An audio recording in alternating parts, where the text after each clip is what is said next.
The name's Moss. The Wind Waker does a lot of things right, but if there's one thing it does best, it's giving you the feeling of a phenomenally grand adventure where you explore the edges of the world and all of its secrets hidden in between by overcoming incredibly miraculous obstacles. And nothing sums that up quite better than the monumental boss fights you have along the way.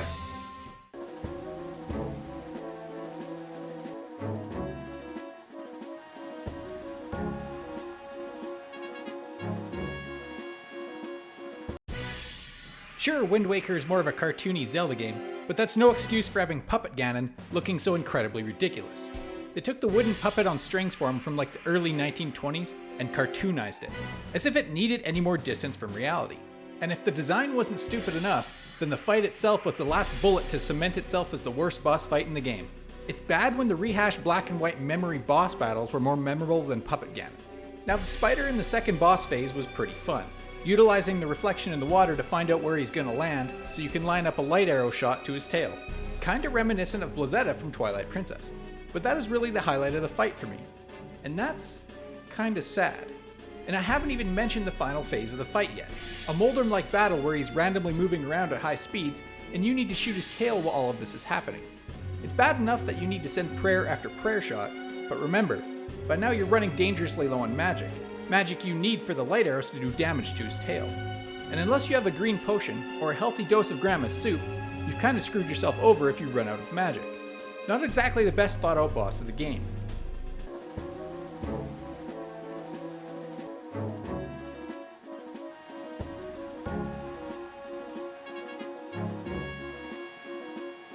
Immediately after the disastrous Puppet Ganon fight comes the real, actual, mono-e-mono 1v1 duel to the death fight with Ganondorf. Now the setting for this is climactic to say the least. You are fighting Ganon on the roof of his tower as the entire ocean above begins to collapse around you. And it's pretty fair to say that the urgency plays quite a little role in this battle as you try to finish off the suicidal Ganondorf with nothing left to lose before the ocean floods Hyrule. However, the actual fight with him is incredibly short and not all that difficult. In fact, you've had a much harder time fighting against multiple Darknuts while obtaining the Triforce shards than the actual fight Ganon puts up. Just parry to win, essentially. But the nice little addition of Zelda reflecting the light arrows off your mirror shield to stun Ganon just long enough to do an epic jumping finishing blow that absolutely buries the Master Sword up to the hilt in Ganon's forehead is enough to forget about just how easy this final boss fight really is.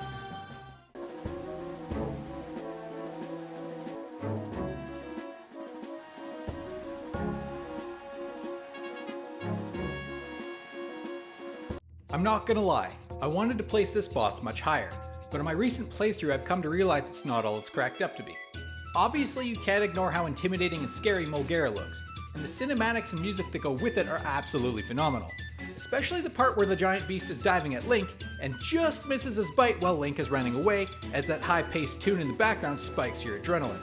But there are just some things that bother me about this fight. First of all, it doesn't fit the dungeon.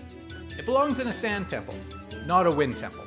Secondly, because it's in a sand environment, it lacks the color the rest of the dungeon, and quite frankly the rest of the game had. And thirdly, and most evident in the last playthrough I had, it's actually kind of miserable to attack it.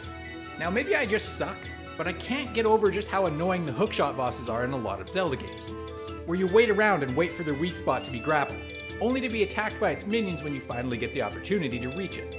Then after the minions break your focus, the main boss grabs you because you can't move fast enough to escape its range and does what should be game-ending damage. And that's if the little minions don't get in your way while you're trying to Z-target the main boss's weak point. All of this really takes me out of the cinematic suspension of disbelief. All the good the action and setting looks, completely ruined by the basic, go-to, claw-shot boss strategy. Wind Waker isn't the only game to do this either. Morpheal from Twilight Princess did this exact same strategy, as well as Morpha from Ocarina of Time's Water Temple. It's a shame too, because it's such a cool boss, but the gameplay mechanics just make it too frustrating to enjoy.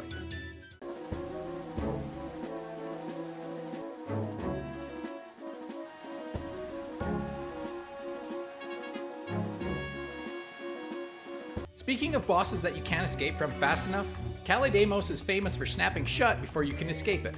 Granted, most of us are just greedy and want to get in as much damage as possible before bailing out, but it's still a bit of a buzzkill when he catches you. Honestly, that's the only real bad part about this boss. Visually, it's the most stunning boss fight in the game by far. and multi-locking onto its vines with the boomerang is very satisfying. Overall, it's a pretty basic boss fight. Not too crazy, yet not too boring either. But the one thing that bumps this boss up this list so far is the fact that it actually has an Easter egg that actually makes it an insta-kill.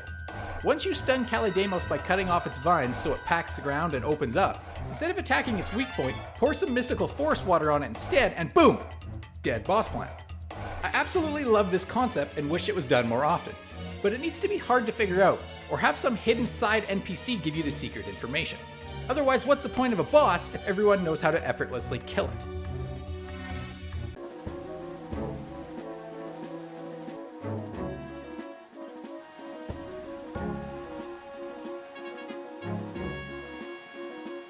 Okay, here we go. This is where the boss fights kick it up a notch. This boss is a little different when compared to other bosses in the game. Instead of being an enemy story-wise, aimed at stopping you in your tracks to prevent you from reaching your goal, Godin is more of a trial from the gods to see if you are worthy. Designed to succeed against, but only if deserved. This concept for a boss fight is a nice breath of fresh air. And to top it all off, is actually a pretty fun fight, too. Starting with the music, this fast-paced beat is similar to Melgara's theme, but paired with the neon-colored lights and lasers, actually fit the dungeon theme it belongs to this time. Using your newly acquired hero's bow, you shoot the eyeballs on his hands and face to get him to open up his mouth, where you toss in a tasty little bomb treat for dessert. Nice and easy little task, as long as you can dodge his hands swiping you off the edge onto the electronic platform below. And of course outrun his laser spit that he machine guns after you with a trail of explosions. To be 110% honest, this is my favorite part of the boss fight by far. Very epic if I do say so myself, and Link's facial expressions also really help sell it.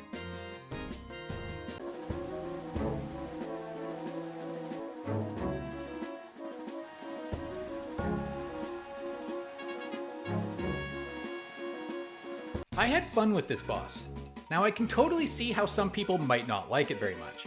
If you ventured into the Earth Temple and had problems taking on the pose because you couldn't control your reflective beam very well, or because the slippery little bastard just won't stay fucking still, I can totally see how Jalhalla would be a tedious and long boss to finish off, seeing as how all he is just like 15 pose combined into one big one.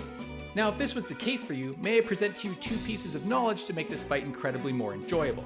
First, you can use that overpowered boomerang of yours to stun the shit out of the slippery little fucks so you can catch up to them and give them a proper smackdown. Or, option 2, before you enter the Earth Temple, make sure you have collected 10 Night Crests and pay Orca a visit in Outset Island to learn the Hurricane Spin.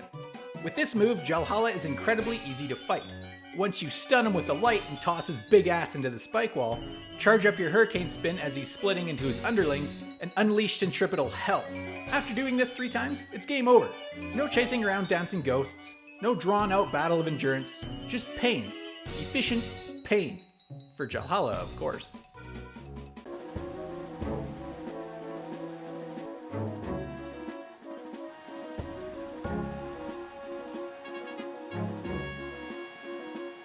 The first boss fight of the game. Typically here we fall victim to the lack of items, low heart count, and still learning the controls. Basically there isn't much for the devs to work with when making the first boss fight of the game. But the Goma battle delivers in style, and a big help to that is rested on one of the best items in the entire series, the grappling hook. And of course, by how you do damage. Goma is tormenting the Great Dragon Valu by torturing its tail that is stuck within a giant rock right above its head. So instead of attacking Goma directly, you instead help with the torment by grabbing onto Valu's tail with the grappling hook and swinging over top of the boss and its lava pit. Extremely unorthodox, but it causes the rock to slip out from above and land on the giant lava scorpion, breaking its armor. That's literally the boss fight, just some epic swinging above the boss and a grand display of big dick energy. The simple flex of I'm gonna attack my ally to help him out and have the environment do damage to my enemy, all while looking incredibly badass with epic music playing in the background. Encapsulating the grand adventure I said in the intro in one simple scene. By swinging over the giant Goma and its glowing lava pit by hanging from a dragon's tail.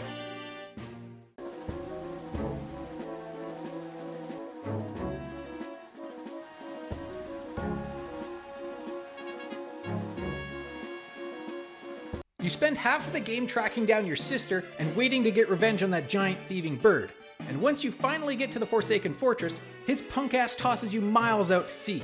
Simply put, the Helmrock King is pissing you off. and after patiently getting stronger and more equipped, you finally return to the Forsaken Fortress again. This time with confidence, vengeance, and the most vicious and over-the-top mean-looking hammer on the planet. You mean business, and by the way Link fully extends his wind-up on the Skull Hammer, I'd say it's fairly personal too. Once back to where your sister is being held up, Tetra and the pirates take the hostages so that Link can take care of some grown-up things. It's as if the build-up to this fight wasn't already good enough. They decided to make you outrun a flooding chamber around a spiral ramp that the Helmrock King is breaking behind you. Then once you are at the top, he swoops at you. If you are in front of the wall and dodge him, he will smash his face into the rock and take damage. But let's be 110% honest here. That's too much of an easy way out for this giant Thanksgiving dish. The far more satisfying method of attacking him is to let him try to peck you into the ground, getting his beak stuck in the concrete instead. It's at this point where all of the pain and suffering the Helmrock King gave you comes out in the most aggressive hammer smash you can muster, sandwiching that giant bird's face in between Solid Rock and the Skull Hammer as it screams out in pain, with Link putting every ounce of energy he has into his follow-through. This was definitely worth the wait, and I don't think this fight lasts nearly long enough to give the Helmrock King the beating he so fully deserves. This has been Moss. The boss fights in the Wind Waker perfectly portray the theme of growth in this game. Overcoming incredible foes like Goma and the Helmrock King to get stronger couldn't be a better definition. So in the meantime and in between time, stay tuned for more.